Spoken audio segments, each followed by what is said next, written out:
Brand on suomalainen toimitilarakentaja, toiminut jo 10 vuotta ja rakentanut noin 130 toimitilaa ympäri Suomen. Kaikki tilat on niin kustomoituja aina asiakkaalle sopivaksi. Ja sen sitten huomaakin niistä, että haetaan asiakkaalta semmoisia yksityiskohtia, mitkä saa sen asiakkaan näyttämään niin kuin itseltään paremmin sitten.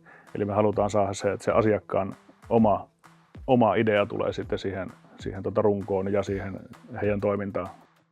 Meidän tavoitteena on, että ne tilat ei olisi pelkästään toimivia, vaan että ne auttaisi sitä asiakkaan liiketoimintaa kehittymään ja kestämään myös tulevaisuuteenkin.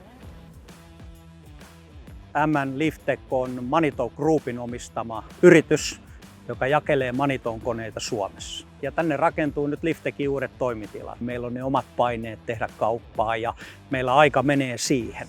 Eli nimenomaan Brandin palvelu tässä niin auttoi meitä huomattavan paljon. He etsi tämän tontin ja ehdotti meille vaihtoehtoja. Brand on ollut helppo kumppani meille. He on tarjonnut niitä ratkaisuja, he on ymmärtänyt meidän tarpeen. Se on ehkä se tärkein asia ja kuunnellut.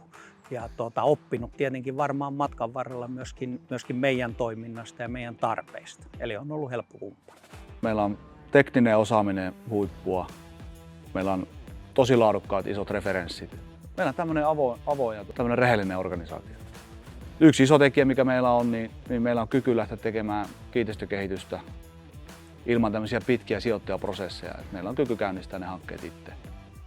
Vuokramallissa on semmoisia etuja, että asiakas pystyy vapauttamaan pääomansa siihen itse liiketoimintaan. Myöskin kun tehdään vuokratilat uutena, niin ne on aina optimoidut ja räätälöidyt asiakkaan tarpeisiin. Silloin asiakas ei maksa yhtään ylimääräistä neliöistä, mikä monesti niin kuin vanhoissa vuokratiloissa on ongelma. No meille asiakaskokemus on erittäin tärkeä ja me halutaan erottua sillä ja halutaan myöskin ylittää se asiakkaan odotukset siitä. Eli ihan parhain asia meissä on se, että meille voi tulla vain juttelemaan omista tilatarpeista ja siitä me saadaan rakennettua tilat sitten lopputuloksena.